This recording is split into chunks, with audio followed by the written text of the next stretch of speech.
Welcome back, degenerates. It's week 4 of the NFL season. We are almost 1 month down. This is Locked In. I'm your host, Mason Cameron at PFF_Mace on Twitter. And with me, as always, my partner in crime, Vishaal Gupta at Vishal_Gupta95 on Twitter. V, how are you doing? How are you living? Are you ready to make some money this week? I am doing great. Another great weekend of games coming up. I think we're probably about to hit that time in the season where we can probably get a good feel of who some of these teams are. So I'm really excited to kind of figure that out. I think this is a good weekend to do that with all these matchups coming up. Yeah, there's some good matchups on the slate. We have some high powered ones in a divisional matchup to start the week. And of course, first things first, if you guys aren't subscribed to us here on YouTube, or if you're not following us over on Twitch, definitely do that. Also, if you want to get into our Discord, ask us all your betting questions over there. Ask all the fantasy guys your questions for your lineups over there. Make sure you head over to importantnonsense.com. That's how you become a member. You can get your first month free at the lowest tier and get increased tiers. There's a lot of cool stuff. You can get in, bug the guys about your trade questions, your start sits, all that good stuff. Ask us any questions you have on your bets. And yeah, so it's going to be a good slate. We had a good game last night, V. It was an interesting one to say the least. I'm not going to lie. It came down a little bit tighter than I had expected. So we had Right. Seattle heading into Arizona. They were 1.5 point favorites on the road. They ended up covering that 23-20. Game total on this one, again, I don't know how Vegas does it sometimes, man. 43 total points. Game total on this one, 43.5. So this went under the line. And, this game moved a lot throughout the week. This one actually started on Sunday. I wrote about this over at pff.com. It started on Sunday with Seattle as 1.5 point underdogs, and that swung drastically throughout the week. They closed at about 1.5 and even 2.5 in some spots. So this was an interesting game to say the least. Seattle still managed to cover regardless. But it came down to the wire there. Seattle led 20-6, pretty much the entire game they were leading. They led 20-6 late in the fourth quarter.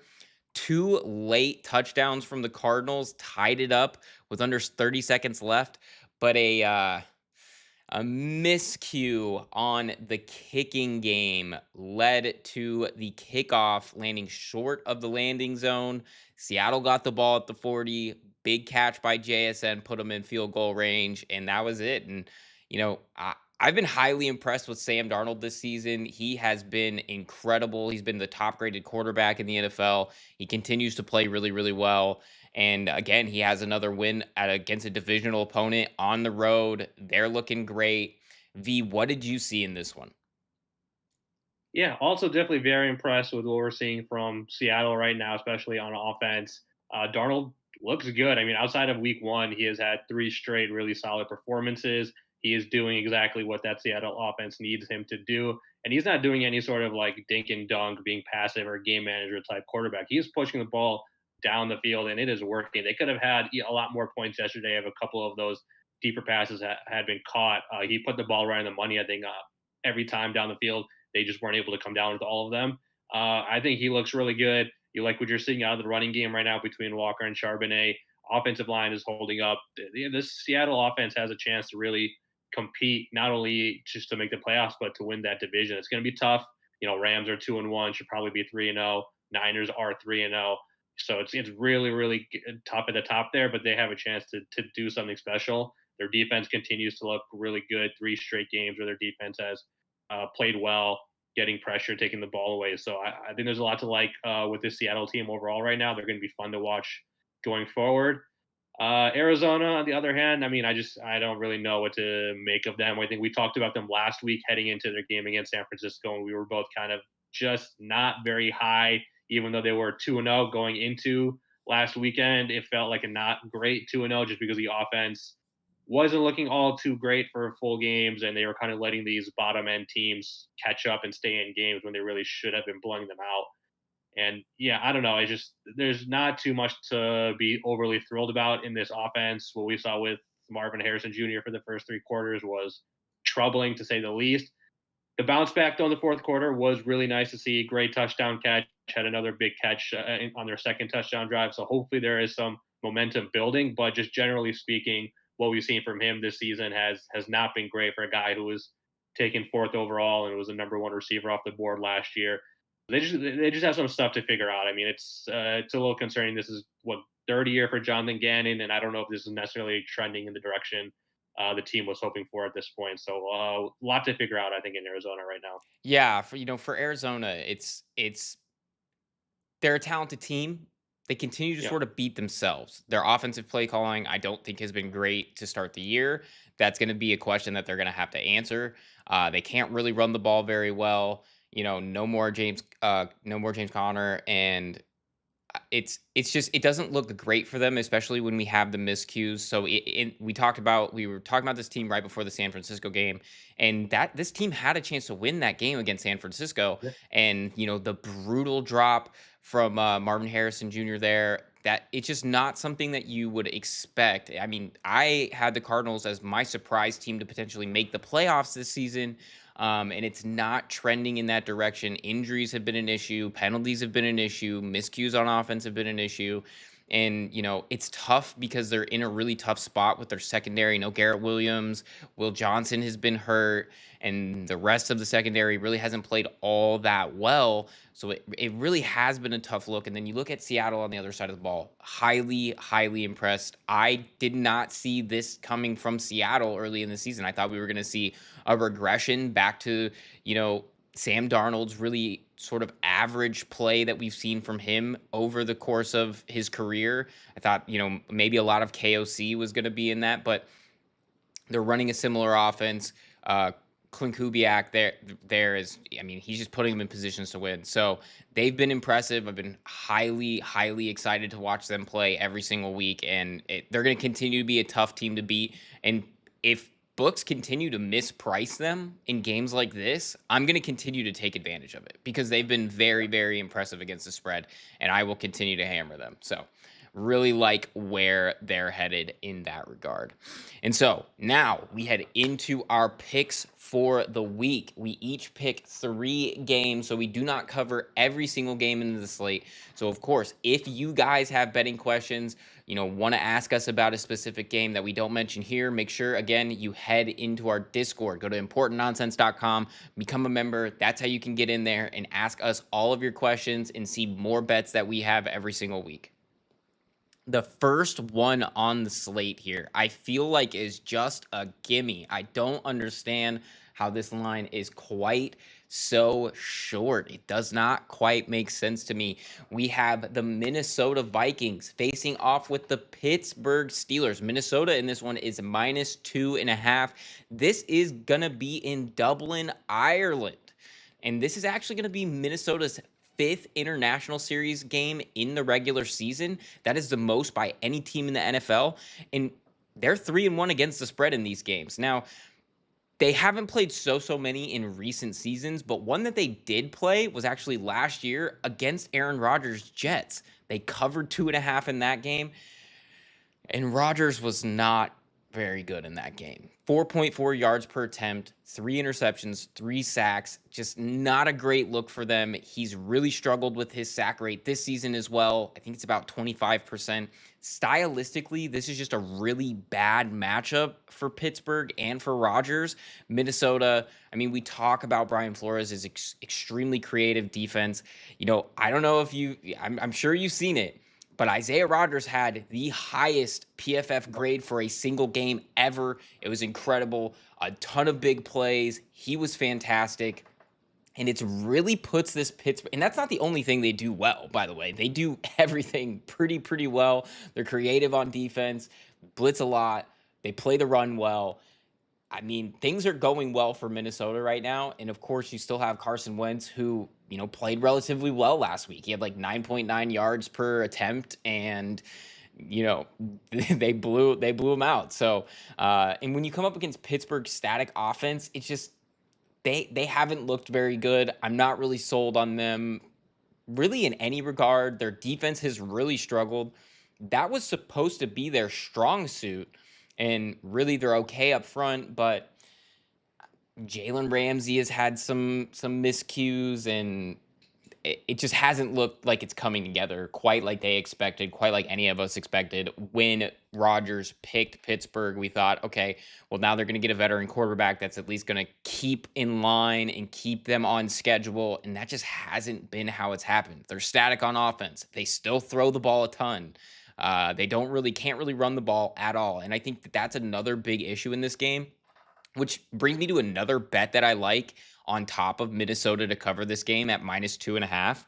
I'm not big on Jalen Warren this week. I know Jalen Warren's really taken the reins as the lead back in this backfield, but under at 60.5 is just too good right now to pass up. When we look at Pittsburgh's offensive line, they've really struggled up front to create space in the running game. They're 30th in yards before contact per attempt at just 0.3. Now, to put that into perspective, the two teams that are below them are in the spotlight for having pretty atrocious offensive line play to start the season. One of them being the Raiders. In Minnesota, they play with heavy boxes at an incredibly high rate, in the top 10 in the NFL so far this season. And Jalen Warren, he's really struggled with 8-man boxes. He only has 1.9 yards per carry. That's near the bottom of the league in qualifying running backs. And the other big issue with this one is that Pittsburgh, they're really running a ton of inside zone. They run it at the third highest rate in the NFL. Minnesota's defense against inside zone, they are 7th in PFF run defense grade. So they're really stout up there. They really know how to fit their gaps. They play soundly. They run blitz just as well as anybody in the NFL. It's not just these exotic blitzes on passing downs. They blitz to penetrate and stop the run, and they've done it to a really high success rate. So I am all over the Vikings this week, and I'm pretty much out on whatever the Steelers are going to be able to accomplish from here forward. They have a lot to prove before I'm going to be confident to bet on them, and pretty much against pretty much anybody in the NFL at this point. Anything that you're seeing in this one, V? Right there with you. This is going to be on my card as well, taking Minnesota -2.5. Just starting with the Jalen Warren thing, though, he did pop up on the injury report today with the knee injury. He is listed as questionable for this game, so that Okay. could even go even better towards your pick, and it might even come off the board at some point this weekend if they're Right. just trending toward these not playing. So, like the pick there, but yeah, definitely taking Minnesota here. It's just I have no. How can you trust or believe in this Pittsburgh offense against Minnesota's defense? Rodgers has looked atrocious the last two games. There is absolutely no reason Pittsburgh should have won that game last week, despite them getting was it 4 or 5 takeaways. That game was incredibly close, and New England still had a very, very realistic chance of winning. That is unacceptable to have a turnover margin that big and still not be blowing out other teams because your offense is just incapable of really doing anything well at all right now. Rodgers had a couple good plays. I mean, the touchdown throws were nice, but everything in between those plays was not good. He just can't do anything right now. He can't move. The receivers are not getting open. There's just nothing there. They're not running the ball well, like you said. Now you're going up against a Minnesota defense that has gotten better every single week. And it culminated with that incredible performance last week where they just kept taking the ball away, kept taking the ball away, kept taking the ball away. If you can do that against better, younger, more athletic quarterbacks, imagine what they're going to be able to do against old man Rodgers. I'm getting vibes already of the Broncos Seahawks Super Bowl from 10 years ago when they just brutalized Peyton Manning. Sorry to bring that up, Mason, Yeah, but that one's still a sore that's spot. what's going through my mind right now in terms of what this game could end up looking like because I just don't understand what Rodgers is going to be able to do if he can't move around at all. Yeah, and an interesting thing, talking about the injury report here. Now that I bring this up, let's just say Mike Tomlin has never he's never really been super upfront and forward with his injury reports. It feels like they're always late, by the way. Every single practice day, they come in like 3, 4, 5 hours later than every other team in the NFL. And when we look at what I'm looking at right here too, especially when we talk about Jalen Warren, the first 3 day or the first day of practice, they called it non-injury related resting vet, limited in practice. And then non-injury related resting vet slash knee. Is it a knee or is it non-injury related? And then again, resting vet, knee, non-injury related. So limited all week in practice. It sounds like the knee is actually an issue. So he does come up as questionable. That sort of looks like they're going to definitely try to get him out there to play. No Alex Highsmith either. So the defense is still looking a little bit lighter than it usually is. Joey Porter Jr. may be back, but he's had some struggles while he is on the field. Bad hamstring, not a great look for them. When we talked about this team last year, it was really a lot about like Tomlin finding ways to win. He always finds ways to win, especially when you gift him points. And that was because they had a strong defense. And now the defense really doesn't look that great. And obviously, they looked pretty good last week. Like you said, all those turnovers, and still that game was closer than it really should have been. And it really comes back to the fact that Rodgers is just not the guy he used to be. He's throwing a lot of really short passes, not really pushing the ball down the field. And then when you look at their personnel, they don't really have those guys that can, like, you know, run in short spaces and really take those plays and make stuff happen with them. They have a couple of downfield threats, and I mean, really, that's about it. So their personnel really doesn't fit the scheme that they're trying to run, and Rodgers isn't really operating it at a high level. So like I've said, I'm out on the Steelers for a while. We'll probably chase them Yeah. around for a little bit, actually betting against them, because the market is going to take a little while to catch up, because people still will, see this team as Mike Tomlin, Pittsburgh defense, and it's just not going to be that. So the public is going to push money around on the Steelers at times that they shouldn't, and we can take advantage of that on the other side of the other side of the spectrum. The Yeah, for sure. next game we have on the list is going to be an interesting one. It's gonna be an interesting one. We have the LA Chargers heading into New York to take on the Giants. They are the Chargers, that is, are minus 6.5, depending on where you're shopping on the road here. Game total on this one, 43.5. And just some notes on some trends to start and some big news, which I'm sure everybody's already heard. The Giants, they have benched Russell Wilson after throwing 3 balls out of the back of the end zone versus KC. Those were inexplicable passes, and at this point, if you don't investigate this man for point shaving, I don't know what you know, qualifies, because those were inexplicable passes. To throw it at the crossbar on third and fourth down is just abysmal. Just abysmal. And, I think this team was confident that they were going to be able to ride out Russell Wilson and Jameis Winston throughout the season and not have to play Jackson Dart. Now I feel like they're probably shopping Winston, which is why they don't want to push him up into the lineup. And Wilson, I mean, they can't trust. It's such a perpetual downfall, like incredible, monumental downfall, to go from a game where he was throwing 450 something yards a couple weeks Yeah. ago, and now he's finding himself on the bench. But this is going to be Jackson Dart's NFL debut, and he comes up against a tough one here in Jesse Minter's defense, where the Chargers have been excellent on defense. In V, what are you seeing in this one? Yeah, I am targeting the under in this game at 43.5. Like you mentioned, we are going to see Jackson Dart's debut in this one. And generally speaking, rookie quarterbacks struggle quite a bit in their first game in the NFL. Not only do they not usually perform very well, but the offense in general does not perform very well. Just a few examples. Cam Ward earlier this year, 12 points in his first game. Last year, Caleb Williams in their first game, offense, or they scored 24 points, but 14 of those came from defensive and special teams touchdowns. The offense scored zero touchdowns themselves. Bryce Young had 10 points in his first start. CJ Stroud had 9 points in his first start. No matter how good some of these quarterbacks end up becoming later on, it's always tough, even in their first game. Even Jaden Daniels, 20 points in his first game last week. A lot of that was garbage time after they were down quite a bit. So it's just going to be tough sledding for quarterbacks in their first start. You throw on top of that, his first start is going to be against a Chargers defense that is arguably one of the best in the league right now, and that just makes things even harder. They rank in the top 10 in fewest passing yards and rushing yards allowed in the NFL so far. They're allowing the third fewest points per game through 3 weeks. This Chargers defense looks very, very good so far. And they've had tough matchups. Obviously, they had to play the Chiefs in week one, they had to play the Broncos last week. Those are offenses that are significantly better than whatever the Giants have been so far this season. So I think it's just going to be a bit of a struggle for Dart in this one. I'm expecting quite a low scoring game in this one. So give me the under when it's set probably a few points higher than it should be at 43.5. Yeah, yeah. I mean, I completely agree here.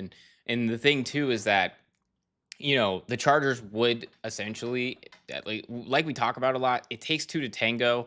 I mean, this isn't a very high total, but No. frankly, I don't really see an instance where the Giants have looked great enough to really force the issue. Now, Jackson Dart might come out and, surprise us and impress us, but like you Good. said, we have a long list, a long history of first starts for quarterbacks, even highly drafted ones, that just do not play very well in their debut. It's just the game moves a lot faster. You're learning. A big thing too is that coming out of college, guys do not learn the NFL game. It's a different game almost Right. entirely. And offensive football and concepts become much more complex, that it is a learning period for guys to get adjusted and to learn the game at this new level. Dart's a talented player. I know that he has a lot of mixed reviews in terms of how highly he was drafted. I know that a lot of people probably, don't agree with the trade up to go and get him in the first round. But this is one of those games where, you know, if it wasn't already hard enough, you're coming up against a brick wall in the Chargers and this defense and Derwin James. And, we used to talk about Derwin James quite a bit as, I questioned if this guy was worth all the hype. And, so many years later, after, dealing with some injuries and things, he's playing as well as he's played in years. And he's Yeah. off to a very, very good start. So I'm right there with you. I like the under 43.5. I think you could even go with the total just for the Giants, which I don't know what it is off the top of my head. We'll have to go look at that, but I think you could go with just the Giants, under as well and hit that pretty reasonably. Probably going to be around 18, 19 points right now. Exactly. Yeah, I would probably take the under on that as well. Yeah, yeah, without a doubt, without a doubt. And you know, this is an interesting one because we have games at like every point in the day. So we have, we talked about Thursday night. We've got the international game, that's going to be early in the morning. You're going to wake up, you're going to have money in your pocket after betting on that game. We've got a couple of games in the afternoon slate here, and then a couple of games in the late slate, or a game in the late slate, and then we have Sunday night and a Monday night. So we have a pretty full slate here of some good bets to take a look at. And the next Yeah. one that we're going to be taking a look at is a game that I just, maybe it's the Baker Mayfield fan in me, but I just do not understand how we're getting Tampa plus 3.5 at home against this Eagles team. I think a lot of this comes from this perception that people will bet on the Eagles regardless of the situation. And I don't think that this is a good stylistic matchup for them. And this is one that I talked about in the PFF show, the PFF betting show this morning. So if you guys go check it out, PFF on YouTube there, you can see more of my evaluation on this game. But I'm just in on Tampa, man. This is something that we talked about last week. I've been highly impressed with how well they've played without a number of their key playmakers. And now they're expected to get a little bit stronger and get some of those guys back. I know Mike Evans is dealing with a hamstring injury, but potentially perfect timing. They're looking at getting Tristan Wirfs back, Chris Godwin. I haven't checked on the injury report specifically as of Friday to see what I they, think he was a full participant on Thursday, but we'll have to see what today's is. because I know that Wirfs he has been okay in practice, and with Godwin, it looked like he had a full participant and then a DNP.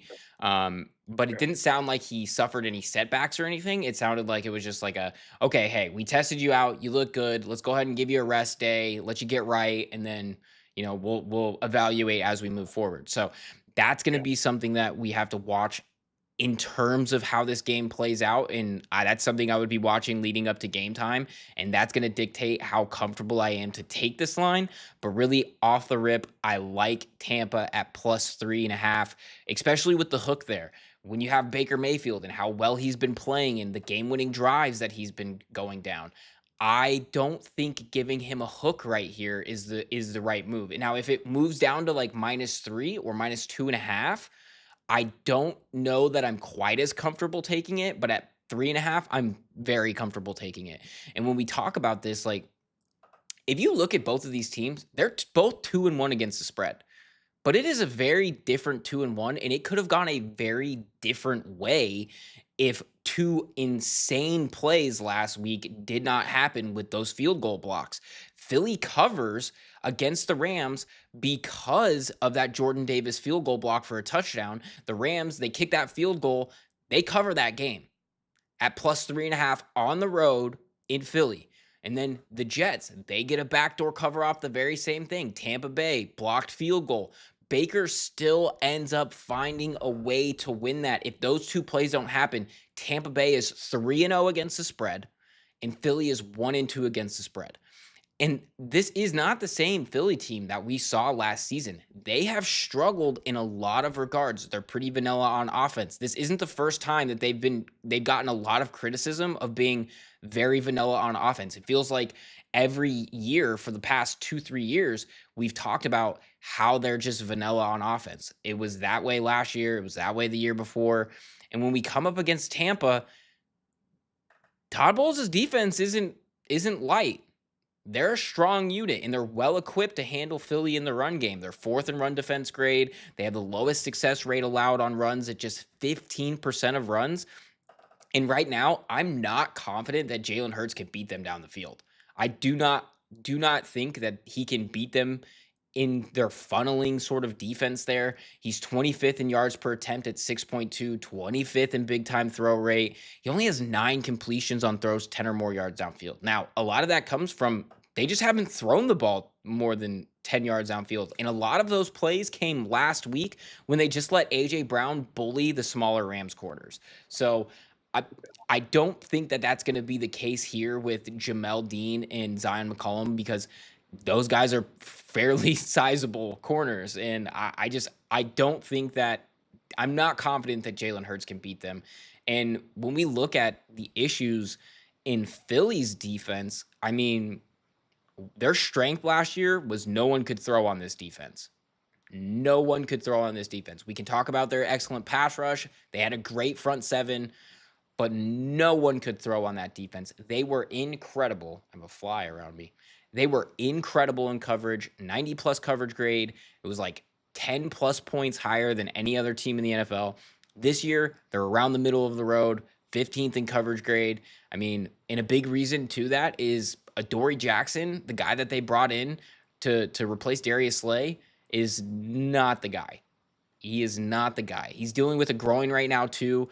So it's iffy if he. I haven't checked the injury report as of Friday, as we've talked about throughout this show. But the injury to him is not even necessarily the worst thing. Now they've been turning over rocks to try to find more corner depth this week, and that doesn't really bode well for Adoree playing this week. But even if he does, still not really that afraid of him. He has a 41.3 PFF coverage grade. That's 95th out of 99 corners. If he plays, I expect him to get picked on a lot. I think Baker's going to really take him to the house, take him to the woodshed. So I'm on the Bucks at +3.5 here. V, did you see anything in this one that I did not mention? Yeah, I think generally speaking, 3.5 is probably too much in this game against two undefeated teams. Against a quarterback in Baker Mayfield who has looked as good as he has through the first 3 weeks of the season, 3 game-winning drives, just incredible stuff from him late in games. So I can see where he's coming from. I think overall, though, I'm probably going to stay away from the spread in this game. I think there's some other options out there this weekend that I like better. So probably going to stay away from that sense. I think the one concern here that might go against Tampa Bay in this one is just how is the offensive line going to hold up? I think they were okay last week, but there were some instances where the Jets were able to get home. They were able to put Baker on the ground, and he lost the ball, I think, once or twice. They The Jets were not able to recover those fumbles, but that those are pretty random, as we know. There's not a lot of skill involved in recovering fumbles, but the fact that they're able to get to them and force the ball on the ground says a lot. And if the Jets are able to do it, I have no doubt that the Eagles will be able to get home at least a couple of times in this game. So I think that could be a turning point in this game where I would be a little bit concerned with Tampa Bay's offense. But yeah, I think getting Godwin back is going to be huge. Getting Wirfs back would be huge. So I think we'll have to see how some of these injuries play out. But there's a lot of moving parts in this game. Probably why I'm going to stay away from the spread.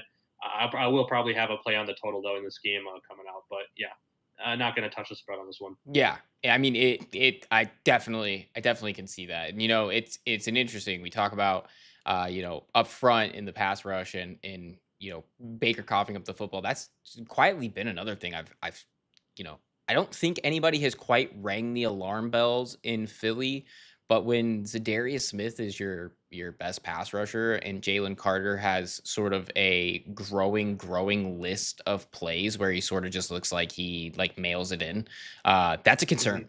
That's quite a bit of a concern. So that's going to be something worth monitoring moving forward. Because yeah, if they can't get home against, getting Tristan Wirfs back is going to be a big help, but they have quite a bit of questions to figure out up Yeah. front as well. Now, hopefully, moving Barton back to center will help, sort of alleviate some of those pressures as well.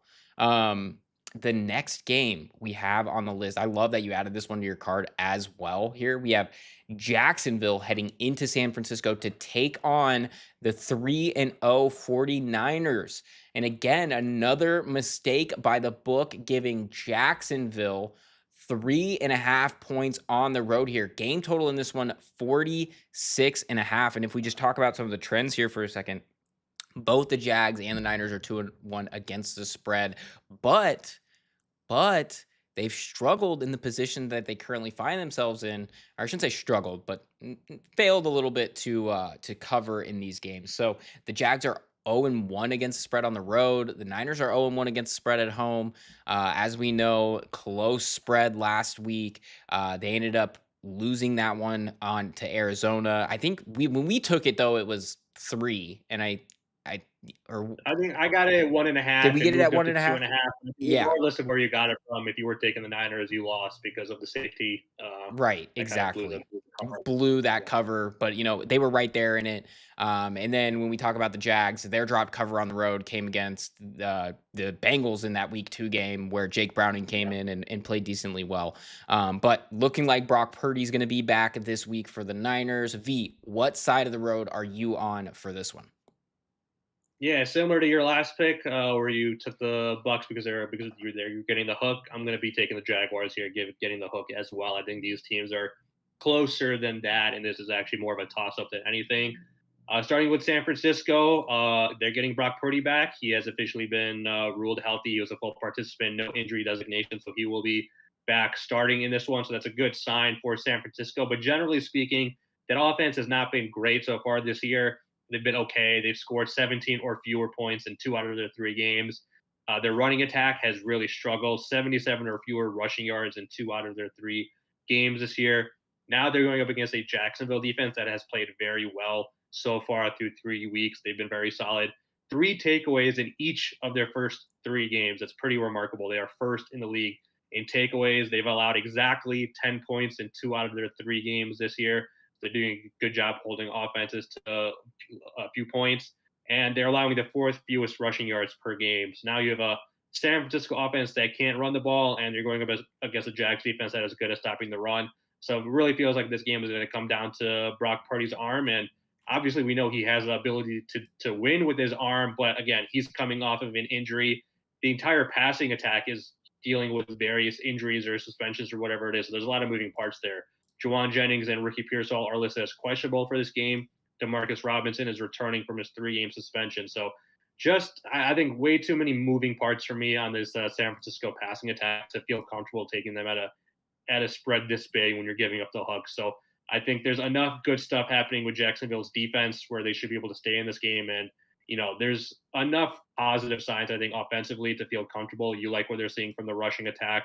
I know there are questions with their passing attack, especially with Brian Thomas Jr. And I'm actually curious to, get your take on what's going on there. I'm sure you've seen the tape. If you have any thoughts about why he is struggling as much as he has, but I think overall they have enough weapons there where I would feel comfortable with them covering with the hook.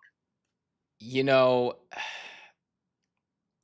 I the thing about Jacksonville right now is I think that as much as I hate to say it, I don't know that Trevor Lawrence is the guy. And Oh, interesting. and if we're at this point, like, throw quarterback scouting out the window. Like, this is something that I've been talking a lot about to Trevor Sikkema. Um, when we talk about quarterbacks in like the best quarterback prospects that we scout throughout the years, I mean, a lot of people would put Trevor Lawrence up there as one of the top, 5 to 10 quarterback prospects to ever come out. Like, he was one of the Yeah, perfect prospects at the quarterback position, and we're just not really seeing that happen. Now, with that said, I think it takes some time. I think you're going to see Liam Cohen sort of continue to mold him. I don't think that he's been in a lot of great situations to start out his career where, we talked about this a lot. I think you can break a good quarterback. Like, you can break a young yeah, quarterback by getting him too pressured and not putting him in positions to win and not teaching him the game at a high level. And I think that that's sort of where, we were at.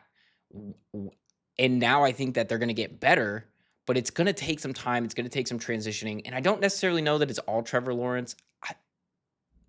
The injury to the wrist is maybe part of what plays a role in that, but I think we've seen some sort of lazy route running from Brian Thomas Jr.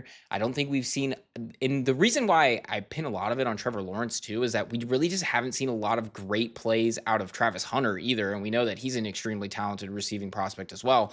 So it's something that's gonna need to give, but I think the way that they go about that is actually taking pressure away from the passing game, getting back to the running game. Liam Cohen ran one of the best running offenses in the NFL last season with Bucky Irving and Rashad White, and I think when you see what they can do with Travis Etienne, I mean, Travis Etienne was excellent to start the year. He's sort of come back down to earth, but I want to see them get Travis Etienne the ball more, run the ball more, establish the run out of play action, and make life easier on Trevor Lawrence and these guys. Give them more room to operate because there's been some just sort of inexplicably ugly throws. Now, Trevor Lawrence isn't a bad quarterback by any means. He's been sort of right there in the middle of the road. I think he gets a lot of flack for being like sort of a bust or a wash already from the casual fan, but I think that that's far from the truth. I think he still has a lot that he can provide. But I'm right there with you. I think one of the most impressive things that we've seen about Jacksonville this season is how well they've taken the ball away and how well they've played in coverage. They've actually been yeah. excellent in coverage. And when we look at their coverage, what are the two names that stand out as like the big names on this list? And if I look at it right now, the two lowest graded starting coverage players on their team right now, Travis Hunter, Tyson Campbell. When we look Yeah, at those every Tyson Campbell is definitely the first name that came to mind when I'm thinking about this secondary for sure. exactly, those are the guys. You would think that they would be strong outside at corner because both of those guys are really talented players. Like, there's without a doubt two of the more talented and athletic corners in the NFL. I would pick them over a lot of starting groups in the NFL. But when we look at the rest of their guys, Devin Lloyd, Aluakun, Jordan Lewis, or Eric Murray, like, they're all up in the top 12 in PFF coverage grade, and that is what's making them hard to beat. You cannot throw over the middle of the field against this defense. You have to test them to the outside. And when we talk about also, you have Josh Hines Allen. I mean, they still have an incredible, incredible pass rush. And, Trayvon Walker. Trayvon Walker is still an excellent player. He's top 25 in pass rush grade. He's top 5 in run defense grade. I think this team is not that far off from being a real contender in a division that, to be quite frank, isn't that strong. I think that they really could come out and make some noise. And this is the type of game that you go out and do this. To be completely frank with you, I love your idea here with getting the hook. I'd also potentially sprinkle some in on the money line because Yeah, there you go. I think that they're just a better team. I San Francisco can be a really great team if they're full strength. They're just not full strength. And getting Brock Purdy back is one step in the right direction. But again, they're 3-0 right now, and it's potentially the most surprising 3-0 of any undefeated team in the NFL right now with how their injuries look. And I think that that's due to coaching. I mean, Kyle Shanahan, obviously one of the top play callers, one of the top offensive minds in the NFL. I mean, he's been the one that's keeping the ship up, frankly, right now. Yeah. So, Great stuff from Salah in his return because that defense has played a lot better than I would have expected given the yeah, Turner the talent loss that they had this offseason. yeah, they've made strides and they'll continue to get better. They need a few more pieces on that defense, but again, and like we talked about with the West, like this is a good team. The 49ers are at the top of the NFC West. That's a tough division, and I think when it's all said and done, it's games like this that we're going to look back on and be like, why didn't the 49ers win this division? Like when we go, a few months down the road, we're going to be like, the Niners slipped away this division. How did it happen? Well, it's from games like this.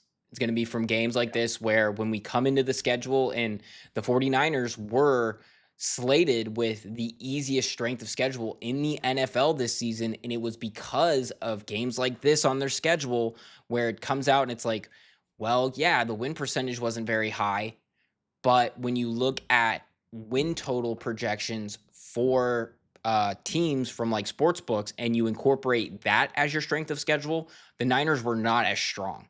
And I think that it's games like this that show that. And I think that the Jags have a chance to win this game. So Yeah, for sure. I completely agree with you on that one.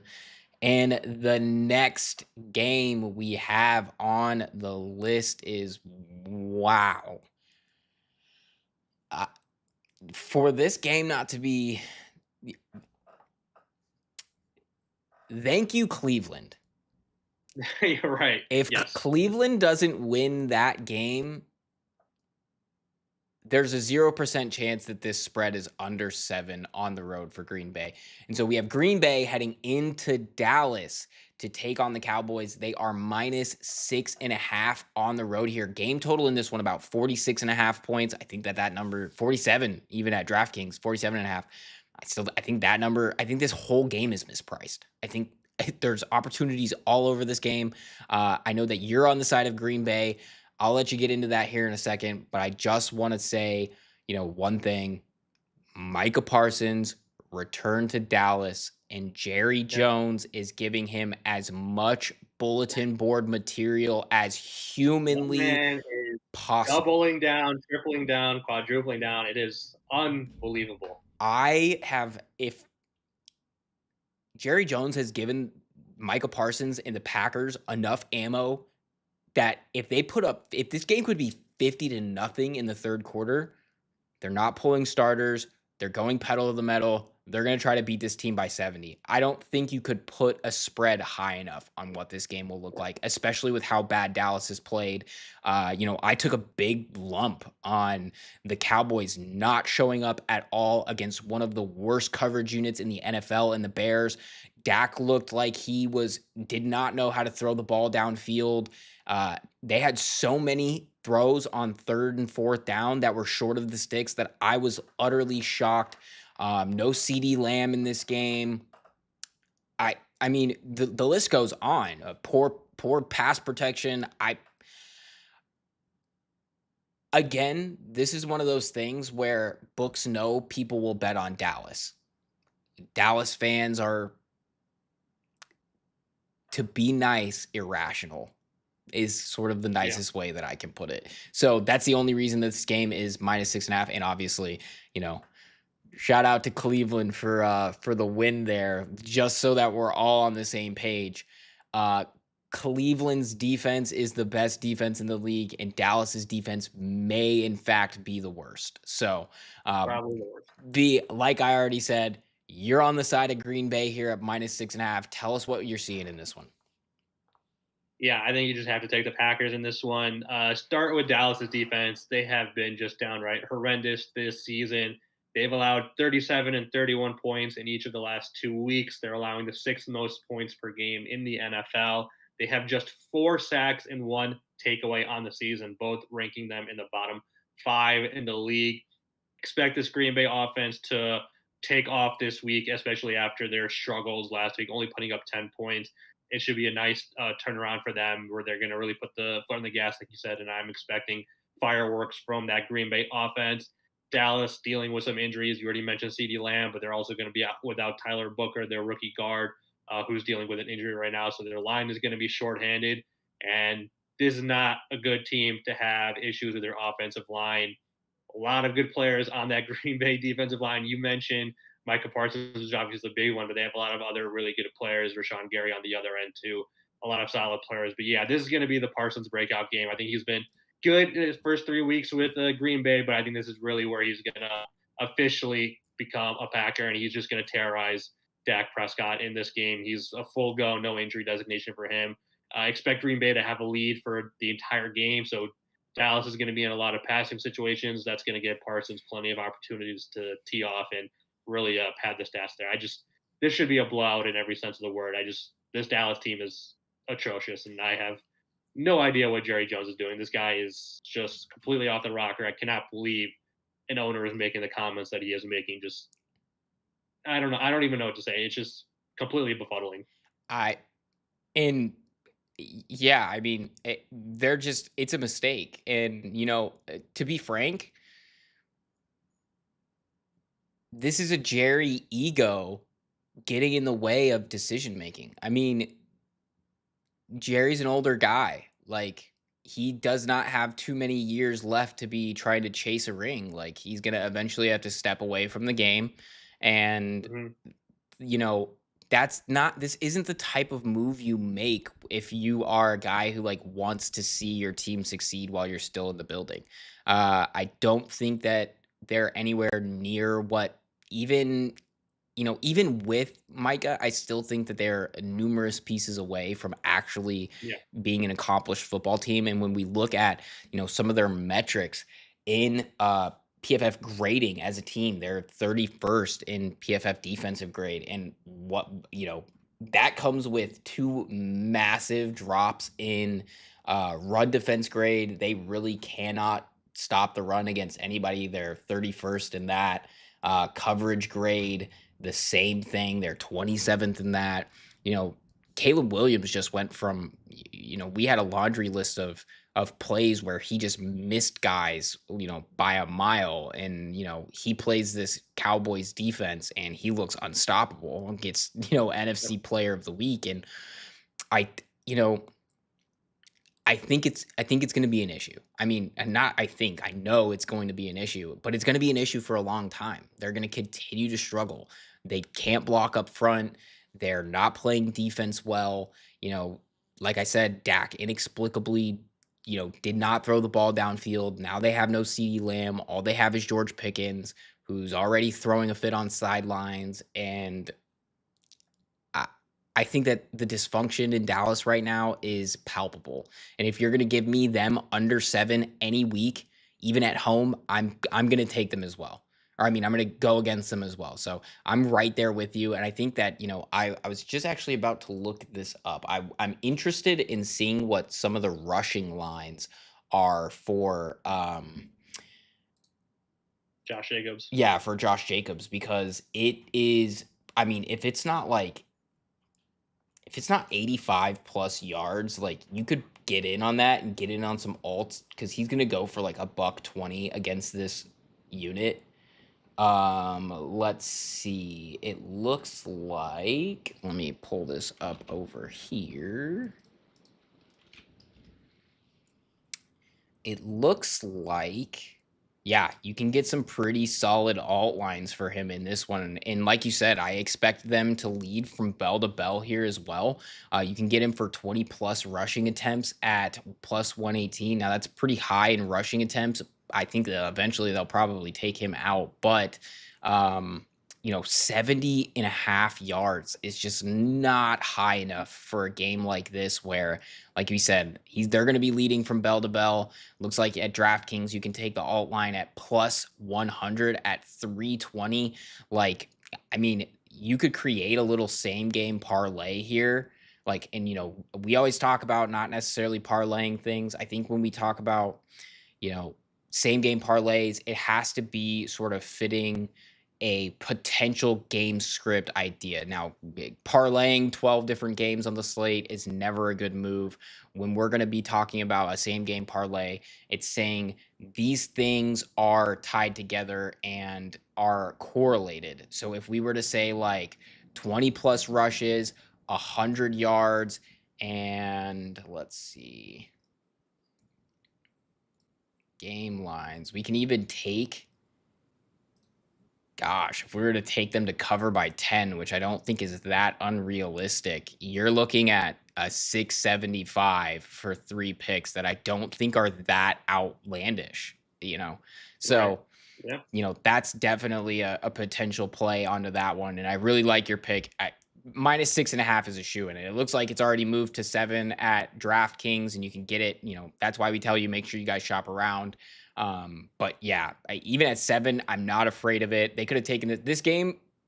If I were handicapping this game, it is a 9.5, 10.5 point game. There is a 0% chance that we look at what that line was last week against the number one defense in the NFL in Cleveland, or the best. I don't know if they're necessarily number one in all metrics, but the the most talented and playing the best football right now in the Cleveland Browns, and they were 8.5. Were they at home in that one? Were they at Last home? week, Yeah, no, it was no, they were on the it was road, right? Cleveland. Yeah, on the road, and they're on the road again here. And to think that this game can be under a touchdown, I just don't see it. I really just don't Yeah. see it. So, yeah, I think this is a hammer. This is a hammer game in prime time for sure. Yeah. The next game we have on the list here is unfortunate. Is an unfortunate, rough matchup. This one is going to get ugly. This is going to be an ugly game, and I don't think I do not think that it is the type of game that the schedule makers thought of when they made this the second game in the Monday Night Football doubleheader this week. We have the Cincinnati Bengals heading into Denver to take on the Broncos. Broncos minus 7.5 at home. Game total in this one about 44.5 points. I'll be frank here. We talked about this game on the PFF show earlier today too, and the Broncos should not be 7.5 point favorites against anybody in the NFL Yeah, right now. it's a big number. I was going to ask you what you thought about that number. No, they shouldn't be 7.5 point favorites against anybody. At the same time, I mean, I'm not touching the Bengals with plus 7.5 either. Like, somebody has to win this game. Somebody has to cover, but there's no confidence on either side that that's going to end up being the case. And I think when we talk about this game, I see another low scoring one. I know I got sort of eaten up on a Broncos under already this year. I'm going back to the well here though, because gosh, this is just going to be an ugly game. Cincinnati's struggles are palpable, especially when we talk about up front. Now we can talk about Jake Browning and his issues. I'm right there with you. Ton of turnovers. It's never a good look, but frankly, this is the worst offensive line in the NFL. They are dead last in offensive line grade. They can't run the ball at all. Just to put this into a historical perspective of how bad they are run blocking right now, the only team to ever have a lower PFF run blocking grade as a team than this year's Cincinnati Bengals is the 2006 Lions. That's the Ofer team. I'm pretty sure that that's the Ofer team. Wait, we can double check that, but I'm fairly certain that that's the Ofer or the Ofer team. But they can't pass protect either. They're terrible in pressure rate, terrible in pass block efficiency, and that is going to be a problem against this Denver pass rush that is still very strong. They're the only team in the NFL that pressures on over 50% of dropbacks. That's first. Only team with over 50%. They're second in pass rush productivity. They're getting to the quarterback, and they're third in pass rush win rate across the board. And a big reason for that is because these two players on the edge, Nick Bonito and Jonathan Cooper, are the real deal. There's a lot of really good pass rushing duos. We talked about the Jags. We didn't talk about the Texans, but obviously they have one of the best pass rushing duos. This group is right up there with them. And I know Nick Benito is finally getting his flowers for being as good as he is. Jonathan Cooper does not get enough credit for being as absolutely devastating as he is. And he's showing it a lot this year. That's going to be a problem for Jake Browning because not only is Jake Browning struggling with turnover worthy plays, those come and develop from pressure. He has a 41.9 grade under pressure, and 11% of his dropbacks under pressure end up in a turnover worthy play. I think that you're going to see a lot of takeaways for Denver in this one. But the big issue is I don't know that Denver's going to be able to cash those in for points. Bo Nix's struggles are well documented, I think is the nicest way to put it. His bad footwork is really leading to issues with his accuracy downfield. He only has a 44.0 passing grade. That's last in the NFL on throws at or beyond the sticks. That's not going to cut it. We saw him miss a number of deep balls. Now, I know people argue ad nauseum if that one to Mims was a drop or if it's an overthrow.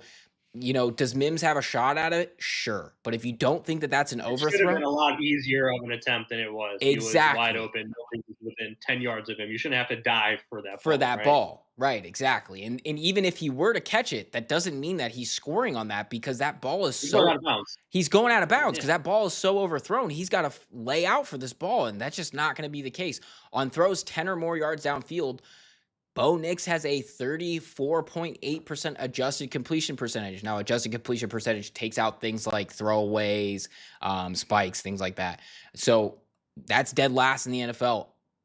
55% of Bo Nix's throws over 10 yards down the field are considered uncatchable, inaccurate passes. That is the highest rate in the NFL by a wide margin. It was nearly 10% higher than any other quarterback in the NFL. I'm just not confident that they're going to get the ball in good field position. They're going to be able to put up some points. I don't have confidence that they're going to cash in touchdowns to really make a big difference in this one. I think it's going to be a low scoring game. I think you're going to see a similar sort of game script or style or game state that we saw from that week 1 game in Tennessee. Is there anything you're seeing in this one, V? It's going to be an ugly one. Yeah, this one's tough. I looked at this game in both terms of the spread and the total. I just could not figure out what I wanted to do, if anything, on this game. It feels like there's a pretty big range of outcomes that could occur for this game. So probably just going to stay away from it overall. But I like your point. I think the big matchup in this game is obviously going to be Denver's D line versus Cincinnati's offensive line. Already mentioned it in terms of it's going to be a nightmare for Rodgers against that Minnesota offensive line. I think it could be another nightmare here for Jake Browning against this Broncos offensive line. There's a real chance this could go south very, very quickly. So totally makes sense if you don't trust Cincinnati's offensive line to hold up, and then if you don't trust Bo Nix to make some improvements on some of the issues he showed over the first few weeks, then yeah, this game should definitely go under the total on this one. Yeah. And poor Jake Browning, man, he's not the worst quarterback in the NFL. He's not. I mean, he only contributed to what, one of those turnovers last week. I mean, the rest was the rest of the team. I don't know how Yeah. you fumble, your skill players fumble on 3 straight possessions to end the half. That's an unbelievable situation where it is 17-3. You have a chance to score to make it 17-10 and then get the ball back after halftime. But because your team keeps fumbling the ball, you end up going into halftime down 34-3. You go from 17-3 to 34-3 in a minute of game time. That's not even possible. I don't even understand how that happened. It's one of those inexplicable things where you get up to use the bathroom and then all of a sudden the game is out of hand and you're like, Yeah. what happened? I still had faith that we could cover the +3 last week when they were driving down 17-3, and then within a couple minutes, it just fell apart. evaporated so quickly. It just absolutely fell apart. And I love Jamar Chase. He's a great player. He's checked out. He knows that this team isn't functioning at the level that it frankly could. And it's one thing to not have Joe Burrow, but they can't block anybody. This would be a similar sort of a set of affairs if Burrow was in the game. Now Burrow put them into positions to, win in week 1 and be decent in week 2 before he went down. But I mean, they can't block anybody. They're poor on defense. I mean, this team is just 2 off seasons away from being back to being competitive, frankly. They need a lot of really good draft picks, and frankly, they just have not hit. And this is a circumstance of what happens when you miss on so many draft picks. Because, like, to think about it, they're like, hey, we're going to pay our quarterback, we're going to pay a receiver. Now, I think they made a mistake paying T. Higgins, not because T's not a good player, but just because that's not a great allocation of your resources when your defense was so bad and your offensive line. Like, the big thing is you've missed on the offensive line. So now you have to pay. Like, you have to pay a premium to bring in guys. Now, great offensive linemen don't make it to the free agent market very often. So, like, Yeah. that makes it a more difficult ask for sure. But I mean, look at Washington. They went out, traded for Laramie Tunsil because they had issues up front too. Like, that's sort of what you have to do in these cases. They And doubled down. I mean, they took Connerly too in the first round, so they didn't just take a one stab at it. They took two stabs at it, which is what you're supposed to do in these kind of situations, right? yeah, exactly. And then, and then we look at if we look at, the Bengals like up front, like they made picks in the first round. Like Mims was a pick, Amarius Mims was a first round pick. He has not panned out. He is I mean, he's been middling at best in pass pro this year, but he was one of the worst pass blockers in his limited time last season. And then, they go out and get Orlando Brown, and I mean, he's been, to be frank, I'm really not super surprised that Orlando Brown didn't pan out because the offensive, scheme from when he was in Baltimore to what they're doing now in Cincy is just night and day. Uh, they did not go through a lot of pure pass sets in Baltimore. And now he's, having to go through pure pass sets pretty much every down because they can't run. So it's been tough. So they made some picks, they signed some players, and it just has not worked out. And all over the offensive line, they have struggled a lot. Ted Karras is again not great in pass pro. They go and get Dalton Reisner pretty much late in the process, in the third, fourth, fifth wave of free agents. And he has struggled mightily. Lost in all this is that this is a Dalton Reisner revenge game, and it doesn't really matter because they haven't played very well, and this offensive line is probably going to get slapped. So that does it for us, though, for the week 4 slate. A lot of good games on this one. I mean, we're betting on a few stinkers, but money's money. So that does it for us for week 4. We're back same time next week, 8 p.m. Eastern time. And now that I'm on the East Coast, that 8 p.m. gets later and later every single week. The sun's been down for like an hour now. But of course, check us out, importantnonsense.com. That's how you become a member and get into our Discord. You can ask us all of your betting questions. You can ask the fantasy guys all your fantasy questions, and we put even more picks in there. So go check them out. And of course, hit the like button, hit the subscribe button, follow us on Twitch. That's how you keep up to date when we go live and when all of the shows go live. We have a show pretty much every day of the week. You can come ask Jason before Thursday and Sunday your start sits, the waiver wire show, all that good stuff. So make sure you hit the guys up and tap in over there. And yeah, I think that about does it. V, do you have any parting words for the folks at home? Yeah, just following along with that, definitely get in the Discord, ask us your betting questions, show us some of your picks, show us some of your slips. Happy to discuss those. And yeah, enjoy the weekend. Will be a very fun, long day of games on Sunday. Like you said, we have a game on every single slot, so it should be a good one. So enjoy the games, and looking forward to doing this again next week. Yep, can't wait to do it, partner.